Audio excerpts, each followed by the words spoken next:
Sahabat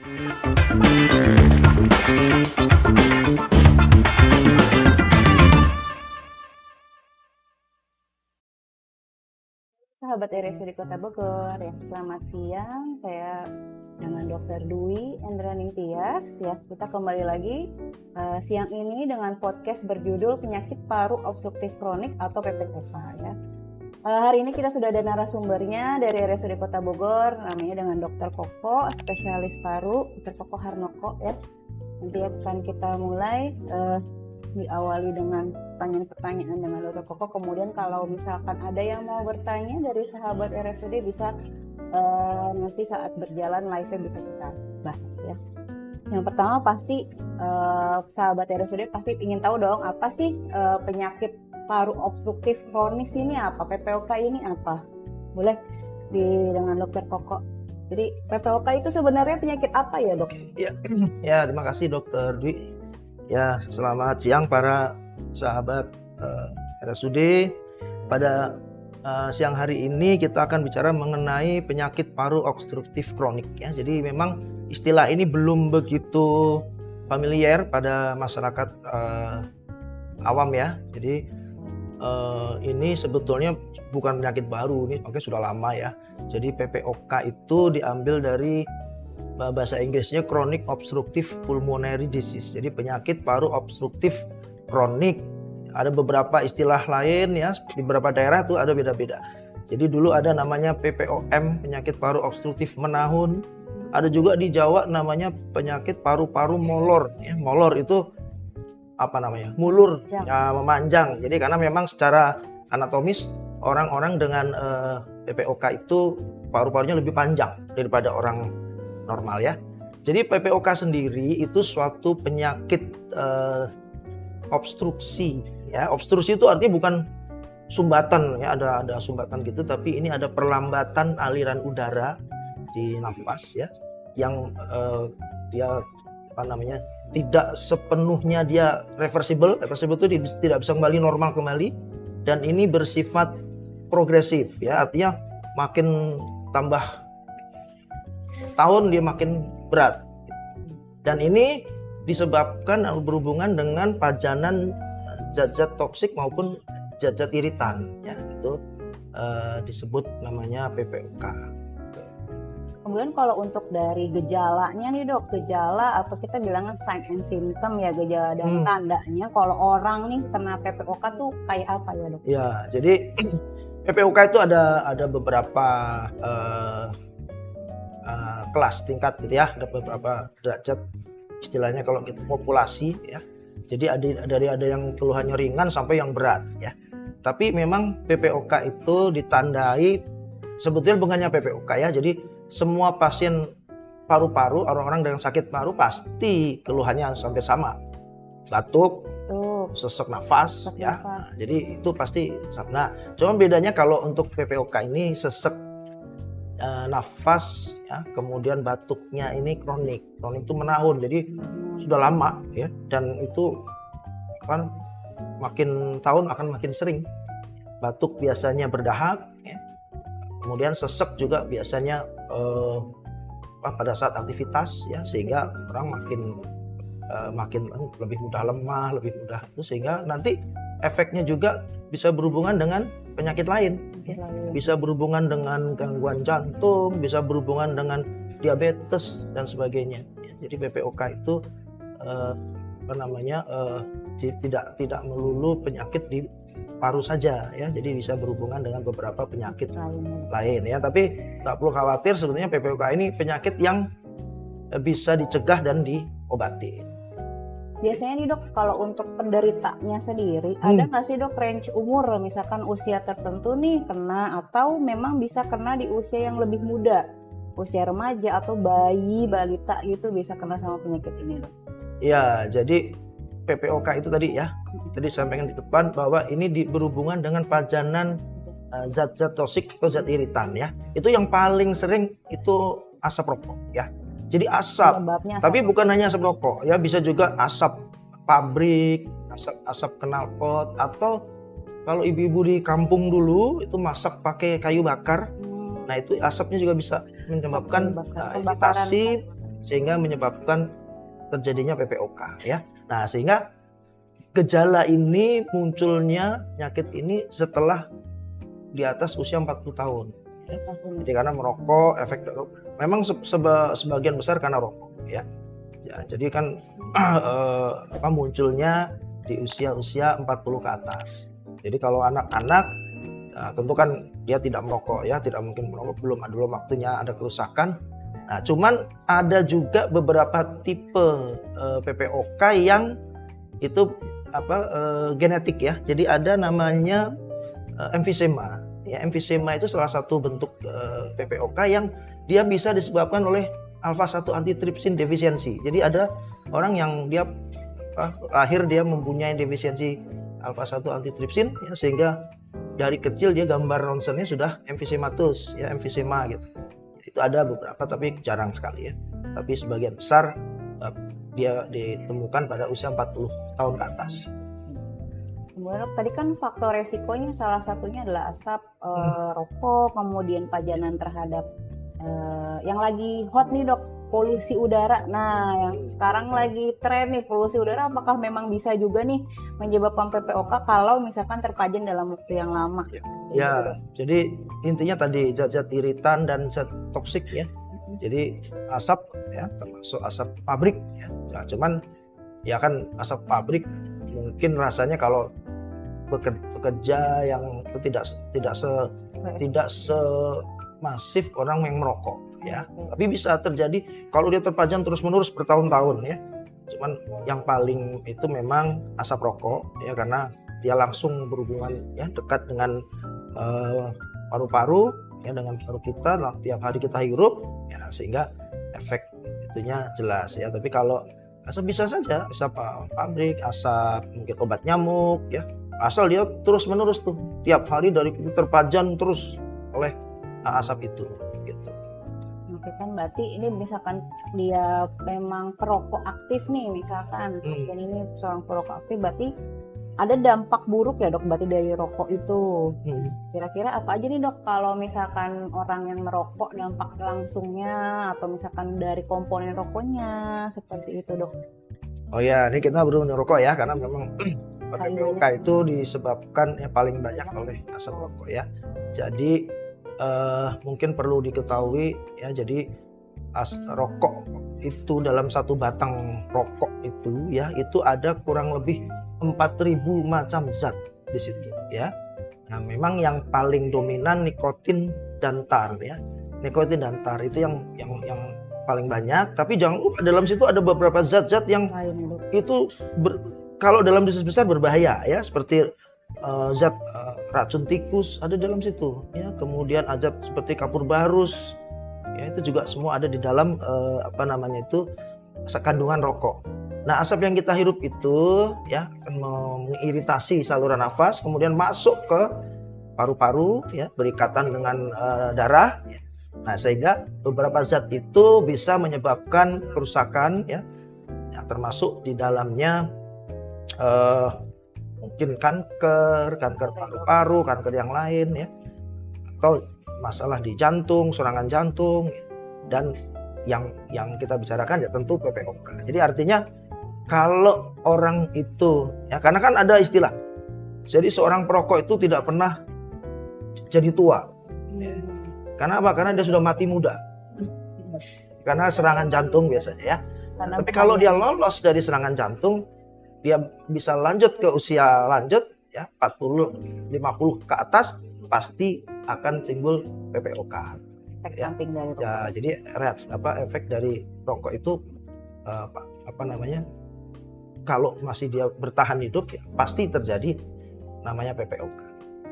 Jadi kan juga sudah disebutkan ya, kalau misalkan PPOK itu berhubungan dengan asap rokok, bahayanya merokok, kemudian juga ada komplikasinya atau efeknya gimana nih kalau jangka panjang kena penyakit ini ya, tadi bisa berhubungan dengan penyakit jantung, dengan misalkan berkomplikasi dengan penyakit lain seperti diabetes ya dok. Kemudian kalau misalkan nih mau tahu misalkan ya pasien ini nih, saya nih kena PPOK atau enggak, padahal keluhannya udah ada nih, saya ngerokok misalkan, seorang perokok, kemudian dia ada batuk, ada sesak. Nah, buat tadi itu kan dia namanya penyakit paru, gejalanya sama semua. Nah, untuk kita ngebedain, ada nggak sih dok pemeriksaan yang khusus untuk pasien nih biar kita tahu kalau pasiennya adalah pasien PPOK, diagnosisnya ke arah sana kayak gitu dok?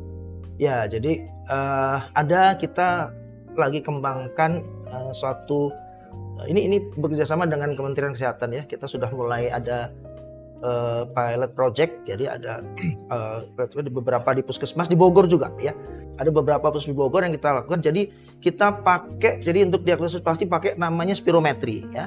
Jadi ada satu alat yang kita tiup, ya, kemudian nanti akan keluar angka-angka ya. Nah, itu bisa dinilai dari hasil itu.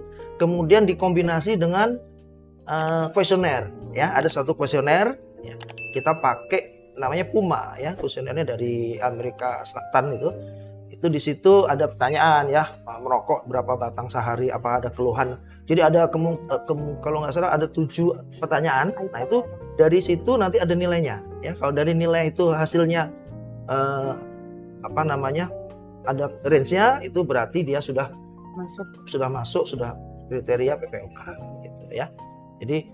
Jadi kalau alatnya namanya spirometri untuk memastikan. Pemeriksaannya Spirometri. Saya juga tahu sih alatnya yang kita tiup gitu ya dok, nanti kelihatan seperti ada grafiknya ke atas, nanti itu buat melihat kapasitas paru-paru namanya, buat melihat ya tadi ini kan penyebabnya dia ada penyempitan, jadi kelihatan nih memang ke arahnya obstruktif atau apa ya. Kemudian nih dok, pasti ada pertanyaan, mungkin bisa ditampilkan ya, sudah ada beberapa pertanyaan. Nah, dokter izin bertanya, bagaimana PPOK dapat mempengaruhi fungsi paru-paru dan pernafasan? Kemudian apakah terapi oksigen diperlukan dalam kasus-kasus PPOK yang lebih parah dan bagaimana cara kerjanya? Nah, ini menarik nih dok, karena sangat berhubungan sekali dengan kita sehari-hari juga nih dok. Iya, jadi begini ya. Jadi kenapa terjadi sesak napas yang kronik? Jadi iritasi tadi yang saya sampaikan, zat-zat toksik ya di dalam rokok ya. Kita yang paling sering kan rokok. Itu mengiritasi saluran nafas ya. Saluran nafas kita itu mulai dari trakea, bronkus ya sampai ke ujung namanya alveolus ya. Jadi zat yang kita hirup itu akan mengiritasi epitel ya, lapisan dalam di saluran nafas. Nah, itu akan menyebabkan kerusakan yang permanen ya. Sehingga elastisitas saluran nafas itu akan berkurang ya. Sehingga akibatnya menyebabkan itu kalau masih di saluran nafas itu akan terjadi penebalan dinding saluran nafas ya, sehingga lumennya jadi lebih kecil gitu ya. Jadi lebih kecil sehingga itu sesak nafas ya. Kemudian kalau dia sampai ke alveolus, di ujung alveolus sampai kemudian menyebabkan kerusakan di dinding alveolus, itu menyebabkan jadi lebih kantong udara alveolus itu jadi melebar. Jadi membesar, melebar gitu, meluas ya, sehingga dia yang tadi efeknya menjadi paru-paru kita menjadi lebih panjang ya. Molor tadi itu ya dok. Sehingga oksigen masuk bisa, CO2 keluarnya susah ya, sehingga menyebabkan kerusakan jadi sesak nafas ya, sesak nafas dan batuk yang berdahak, banyak dahak terus menerus itu ya. Jadi itu iritasi cara kerjanya seperti itu ya. Nah, untuk oksigen ada memang obat, salah satu terapi untuk PPOK itu oksigen ya. Tapi jangan lupa, jadi oksigen ini harus hati-hati penggunaan orang dengan PPOK ya. Jadi ada memang terapi namanya terapi oksigen jangka panjang ya. LTOT itu diberikan untuk orang-orang yang PPOK yang berat ya. Jadi dia tergantung sangat oksigen.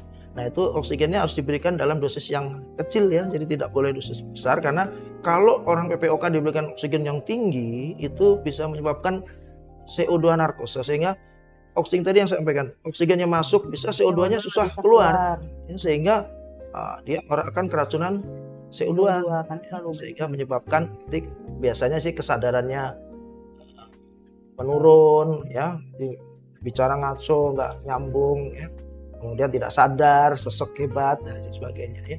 Jadi seperti itu ya. Nah, pengobatan harusnya bukan dengan oksigen ya, tapi ada obat yang namanya bronkodilator, jadi obat untuk melonggarkan nafas ya. Untuk PPOK obat-obatnya adalah obat-obat namanya bronkodilator ya. Jadi dia untuk melonggarkan nafas. Oke. Ini juga berkaitan nih dengan yang dokter sampaikan tadi ya, dia bertanya kalau obat-obatan khusus. Nah tadi baru disampaikan ya untuk meredakan gejala dan mengurangi peradangan dok. Nah selain bronkodilator ada lagi gak dok? Ya, jadi untuk buka nih dok jalan nafas. Ya jadi obat utamanya itu ya. Jadi kan sebetulnya orang PPOK itu tadi yang saya sampaikan di depan, dia tidak sepenuhnya reversible. Jadi sebagian besar irreversible. Artinya apa? Dia tidak bisa kembali ke normal. Ini nanti beda dengan asma ya. Nanti kita bicara dengan perbedaan dengan asma. Jadi kalau orang asma dia kalau lagi nggak serangan ya itu fungsi parunya masih normal. Ya, tapi kalau orang PPOK begitu serangan sudah selesai dia tidak bisa kembali ke normal lagi ya. Sehingga itu yang tadi dia akan progresif. Nah, itu obat yang diperlukan ada bronkodilator ya, jadi mengeluarkan nafas, tapi diperlukan juga untuk PPOK yang populasinya yang grade-nya tinggi, dia harus menggunakan long acting ya, yang jadi bronkodilator long acting. Kalau lagi serangan dia pakai yang short acting. Short acting artinya kerja cepat ya. Kalau lagi sesek pakai, tapi kalau jangka panjang pakai namanya long acting. Dia kerja lambat ya. Jadi kerja lambat. Nah, untuk penggunaan steroid ya, obat-obat anti radang itu juga hanya diberikan pada orang-orang PPOK yang dia serum eosinofilnya lebih dari 300 ya, atau memang ada gejala, ada riwayat alergi, dia baru bisa diberikan anti radang yang steroid ya. Tapi kalau dia tidak ada alergi dan serum eosinofilnya di bawah 300, tidak direkomendasi berikan steroid ya, anti radang yang dihisap itu, karena bisa menyebabkan atau mempermudah terjadinya infeksi di paru. Ya. Jadi seperti itu. Ini berhubungan sama yang tadi dokter sebutkan, terutama ada namanya penyakit asma ya. Penyebabnya mirip-mirip. Ada pajanan alergi, cuman di sini bedanya dia kan karena pelayanannya dengan alergi nih. Nah, gejalanya hampir sama juga nih. Sesak nafas, bedanya mungkin sama-sama mungkin bisa ada suara ngikik atau mengi ya. Batuk juga ada gitu. Nah, untuk membedakannya nih ini sangat sangat common banget, sangat umum banget. PPOK hampir mirip dengan asma. Gimana cara kita untuk membedakan kedua penyakit yang mirip ini, dokter? Ya, jadi yang jelas tadi ya, yang di awal, kalau PPOK karena zat toksik tadi, asap rokok, itu muncul pada usia di atas 40. Usia tua ya, dok. Sementara asma itu bisa muncul pada usia berapapun ya. Tapi seringkali dia sudah mulai ada pada masa anak ya, dan ini berhubungan dengan alergi biasanya ya. Walaupun bisa saja orang PPOK alergi juga bisa ya, tapi asma dominan dia alergi. Terus yang kedua tuh, biasanya kalau berita asma dia tidak merokok ya, betul, karena asap rokok pasti mencetus serangan asmanya ya. Tapi PPOK efeknya karena rokok ya.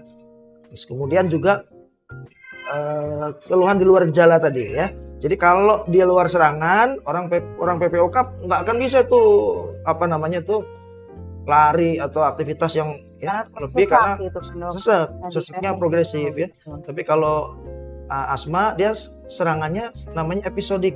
Dia hanya waktu tertentu, tapi di luar serangan normal. Biasa aja ya dokter, ya normal aja. Biasa nggak ada. Ya, jadi itu bedanya. Jadi dari faktor usia, kemudian riwayat alergi, riwayat merokok ya, sama tadi gejalanya ya. Satunya progresif, yang satu episodik. Episodik itu pada saat-saat tertentu saja. Ini dok, ada pertanyaan dokter. Dok, izin bertanya, apakah ada tindakan pencegahan tertentu yang dapat diambil untuk mencegah misalkan PPOK ini semakin memberat, atau ada nggak untuk cara mengurangi resiko komplikasi dari PPOK, dokter?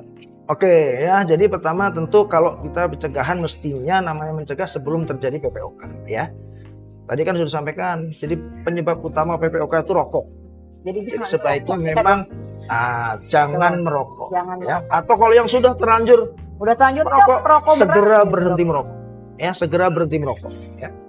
Kemudian kalau sudah terkena PPOK ya segera berobat ya. Berobat yang benar. Berobat yang benar, kemudian teratur ya, kontrol rutin teratur ya. Obat dipakai rutin ya. Terus kemudian selain obat ya tentu ada juga beberapa terapi atau pengobatan non medis ya. Ya, betul, Dok. Jadi satu pertama, ini kan tadi salah satu pencetus bisa karena infeksi, karena virus gitu ya. Nah, jadi kalau orang yang PPOK sebaiknya satu vaksinasi ya, ada imunisasi influenza. Jadi setahun sekali ya di apa namanya di imunisasi. Kemudian yang kedua fisioterapi ya. Fisioterapi itu bisa dilakukan sendiri di rumah. Ya, bisa dengan fisioterapis ya. Jadi termasuk itu exercise, cara mengatur nafas ya. Itu juga bisa membantu ya.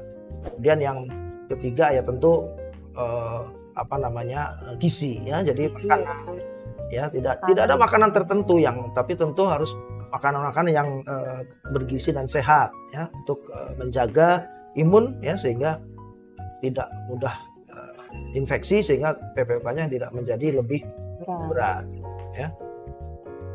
Oke. Nah, ini tadi sih sudah sempat ditanyakan juga ya, Dok, masalah polusi ya. Polusi kan salah satunya bisa memicu. Nah ini, Dok, apakah PPOK itu dapat menular? Apakah ini salah satu jenis penyakit menular? Kayak kalau pada paru kan kita tahu ada pneumonia, ada seperti yang kita baru selesai ya, pandemi COVID itu adalah penyakit menular ya, karena dia disebabkan oleh pneumonia COVID. Nah, ada juga namanya TBC, Dok, TB paru. Nah, itu kan menular juga, Dok. Ada dua penyakit yang menular. Nah, yang ditanyakan apakah PPOK ini juga termasuk penyakit yang menular, Dokter? Ya, jadi PPOK itu tadi ya, PPOK itu namanya penyakit degeneratif ya. Jadi artinya penyakit yang muncul di usia lanjut ya. Jadi 40 ke atas tadi yang saya sampaikan. Jadi ini disebabkan karena kerusakan ya tadi saluran nafas yang disebabkan oleh zat-zat iritan tadi ya. Jadi tentu ini bukan infeksi ya. Jadi dia tidak menular ya. Cuman ada saatnya orang PPOK itu namanya eksaserbasi, serangan ya. Nah, serangan pada PPOK itu ditandai ada tiga kelainan ya. Jadi yang pertama, sesak napas bertambah dibanding biasanya ya. Makin berat dibanding normal hari-hari, kan orang PPOK tadi setiap hari pasti sesak ya. Betul. Tapi ini memberat ya, tanpa aktivitas sudah dia sesak berat. Yang kedua, produksi dahaknya bertambah dibanding biasanya. Ini juga namanya serangan eksaserbasi. Yang ketiga, warna dahaknya berubah. Yang biasanya bening ini menjadi kuning kehijauan, itu juga ini namanya serangan. Jadi satu di antara tiga ini kalau terjadi namanya serangan. Nah, serangan ini biasanya karena infeksi. Ya, ada infeksi saluran nafas. Ya, infeksi ini bisa karena virus, ya karena bakteri gitu ya. Nah, mungkin kalau dia terinfeksi virus, virusnya yang bisa menularkan ya, tapi PPOK sendiri tidak menularkan ya. Ini ada yang bertanya juga nih, Dok. Tadi kan sempat disebutkan kalau PPOK itu bisa berhubungan dengan penyakit yang lain, salah satunya jantung dan juga ada diabetes. Nah, di sini ada yang bertanya apakah PPOK itu dapat memicu serangan jantung. Nah, ini gimana? Ini menarik sih, Dok. Ya, jadi kan efek dari PPOK karena ada sesak yang kronik, batuk yang kronik ya, itu menyebabkan beban jantung lebih berat daripada, jadi sehingga ada jantung yang bertambah besar ya, ada pembesaran jantung kanan akibat dari sesak yang kronik ya. Jadi itu beda. Jadi bukan serangan jantung dalam arti yang infark, yang serangan itu ya, tapi ada gangguan di kerja jantung, efek dari sesak yang kronik ya. Jadi bukan infark ya, tapi ada mungkin CHF ya, apakah congestive heart failure, itu bisa berhubungan dengan Jadi perlu digarisbawahi ya, kalau misalkan serangan jantung itu penyebabnya adalah adanya plak di pembuluh darah jantung. Ya, jadi ini berbeda kasus. Jadi tapi kalau misalkan PPOK penyebabnya kelainan di paru-paru. Nah, dia tuh bikin beban di jantung yang memompa darahnya ke paru-paru. Makanya si jantung area itu akan lebih besar. Makanya kita bilangnya pembesaran jantung atau heart failure ya, Dok ya. Jadi memang ini penyebabnya berbeda. Tapi PPOK bisa menyebabkan ada kelainan di jantung bisa. Nah, yang terakhir nih, biasanya pasti pertanyaan semua penyakit ya dokter ya. Apakah PPOK bisa sembuh, Dok? Nah, ini Dok. Ya. Biasanya pasti pasien itu apalagi ya penyakitnya sudah menahun, terkenanya di usia tua, saya harus berhenti merokok. Nah, pertanyaan saya yang terakhir adalah, saya bisa sembuh nggak nih Dok nih kalau udah kena? Nah, ini nih pertanyaan yang sangat klasik. Mau penyakit apapun pasti pasien akan tanya hal seperti ini, Dok. Gimana nih Dok menurut Dokter? Jadi tadi di awal saya sampaikan ya bahwa PPOK itu penyakit yang bisa dicegah dan diobati. Dicegah dan diobati. Jadi bisa diobati. Ada obatnya ya. Kalau kriteria sembuh dalam arti ya fungsi parunya kembali seperti waktu usia muda, tentu nggak bisa ya. Karena kan jangankan orang PPOK ya, orang normal saja ya, kita makhluk hidup ya, jika bukan hanya manusia, semua makhluk hidup ya makin tambah umur pasti kemampuan fungsi kita menurun ya, fungsi mata menurun, fungsi telinga menurun ya, kemudian fungsi paru pasti menurun ya. Nah, cuman kalau dia PPOK itu penurunannya tajam ya, penurunannya tajam, drastis sekali gitu, sehingga kemampuannya jauh berkurang dibandingkan dengan orang yang seumur tapi dia tidak merokok. Ya, jadi itu yang terjadi. Nah, pengobatan itu ditujukan supaya fungsi parunya ya tidak sama nanti dengan orang yang tidak merokok tentunya, tapi penurunannya dia mendekati orang yang tidak merokok ya. Tapi kan dia status sudah di bawah, sudah.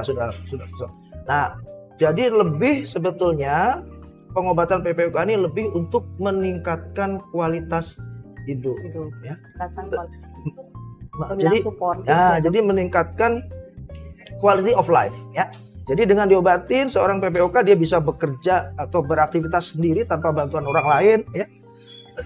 Dia bisa bermain dengan cucu ya, bisa mungkin bertukang, berkebun dan sebagainya, tidak tergantung oksigen. Ya, tidak tergantung orang lain ya, mestinya harus didorong kursi roda orang lain kemana-mana ya, kemudian tidak bisa bergerak sedikit sesek dan sebagainya. Nah, itu tujuan pengobatan seperti itu ya. Tapi kalau dia tidak diobatin pasti itu yang terjadi. Dia akan tergantung oksigen, kemudian tidak bisa ya tadi aktivitas sedikit dia sesek, mau main dengan cucunya sesek ya. Jadi lebih ke meningkatkan kualitas hidup. Sorry, maaf. Biar podcast kita di sini nggak ada pusing, boleh diminum dokter.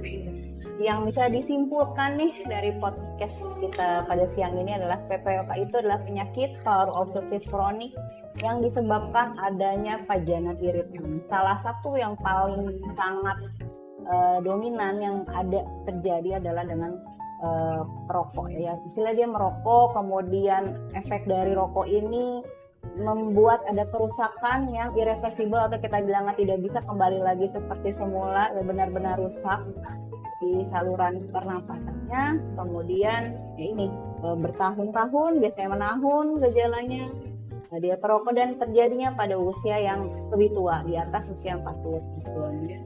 Kemudian dia bisa terjadi namanya serangan akut atau eksaserbasi ya. Contohnya adalah sesak nafasnya semakin berat, ada batuk yang berdahak dengan dahak yang jumlahnya lebih banyak, dan ada dahak yang warnanya berubah dari misalkan awalnya mungkin jernih atau jadi ke kuning atau kehijauan seperti itu. Kemudian gimana cara mencegahnya? Ya udah cuma satu, jangan merokok ya.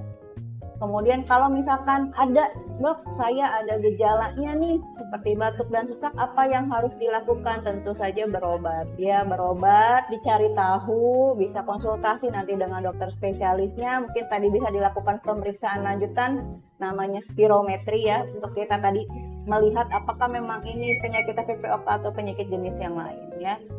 Selanjutnya apa? Kalau sudah terkena penyakitnya tentu harus rutin berobat untuk meningkatkan kualitas hidup atau quality of life. Jadi memang karena tadi si saluran pernafasan itu sudah rusak, dia tidak bisa kembali lagi normal seperti awalnya, otomatis gimana cara kita untuk memaintenance-nya adalah dengan berobat ya, rutin minum obat. Tadi mungkin yang awalnya kita akan jalan jauh sedikit atau kita aktivitas yang ringan sedikit sesak, ini bisa mengurangi sesaknya, bisa beraktivitas lebih seperti normal lagi kayak gitu ya. Mana pagi? Oh tadi untuk sembuh ya. Udah segitu aja ya. Jangan lupa subscribe channel RSUD Kota Bogor Daily. Dan promosi jadwal dokter, tentu saya Dr. Koko Harnoko ya. Kita di sini kita punya 3 spesialis paru, salah satunya ada Dr. Koko Harnoko. Jadwal poli dokter setiap hari Selasa, Kamis, Sabtu. Betul dok? Ya, Selasa, Kamis, Sabtu ya. Siang ya dok? Siang. Ya, siang jam 11 mulai. Jadi kalau memang ada misalkan di sini sahabat RSUD yang ada gejala-gejala yang tadi disebutkan, mungkin mau konsultasi dan berobat ke dokter Koko, dipersilahkan ya. Bisa dong ya, kalau BPJS tentunya nanti minta rujukan dulu dari vaskes pertamanya untuk ke poli dokter spesialis. Tapi kalau tadi dok serangannya akut, eksaserbasinya baru nih dok, takutnya ada infeksi, bisa langsung ke IGD RSUD Kota Bogor ya, bisa dipakai BPJS. Ya, saya nambahin ya satu. Jadi ini kita memperingati hari PPOK sedunia ya. Jadi tanggal 15 kemarin itu adalah hari PPOK sedunia.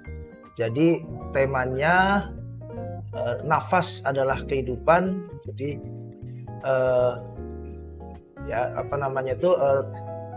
lakukan sedini mungkin, seawal mungkin ya. Bertindaklah seawal mungkin. Jadi teman-teman sobat RSUD yang hari ini menyaksikan ya. Jadi segera, karena tadi nafas tuh kehidupan ya. Jadi kalau kita pengen sehat ya, pengen hidup lama ya, segera ambil tindakan ya. Yang sudah merokok berhentilah merokok ya. Yang belum merokok jangan merokok ya. Kemudian yang sudah PPOK ya segera berobat ya. Jadi tadi ada pertanyaan mengenai BPJS ya, justru itulah ya. Jadi obat-obat PPOK itu mahal. Obat PPOK itu mahal dan tidak cukup satu macam ya. Jadi ada 3-4 macam obat yang dihirup setiap hari, ada yang diminum ya. Dan itu semuanya ada di dalam BPJS ya. Kalau kita bayar sendiri itu ada kurang lebih mungkin 2 juta lebih itu satu kali berobat untuk sebulan ya. Jadi sebulan sekali. Nah, jadi dengan ada BPJS itu di cover semua ya. Jadi sehingga itu sangat membantu sekali ya. Jadi bagi sobat RSUD yang mungkin ada keluarganya ya, mungkin kakeknya ya yang tadi gejala-gejalanya PPOK, segera bawa ke rumah sakit ya, diobatin ya. Dia bisa diatasi, bisa diobatin ya, sehingga tadi bisa meningkatkan kualitas hidup ya kakeknya, saudaranya tadi ya, sehingga tidak tergantung orang lain ya. Dan obatnya gratis semua ditanggung BPJS. Itu dokter Dwi. Tadi intinya adalah nafas adalah kehidupan ya. Jadi kita harus memelihara nih, udah dikasih gratis sama Allah, otomatis kita harus bisa menjaganya ya. Yang salah satunya pencegahan yaitu dengan tidak merokok. Kalau sudah terlanjur kena ya mau bagaimana lagi, kita harus berobat untuk tadi mempertahankan kualitas kehidupan atau quality of life. Sekian saja, selamat siang sahabat RSUD. Assalamualaikum warahmatullahi wabarakatuh. Waalaikumsalam warahmatullahi wabarakatuh.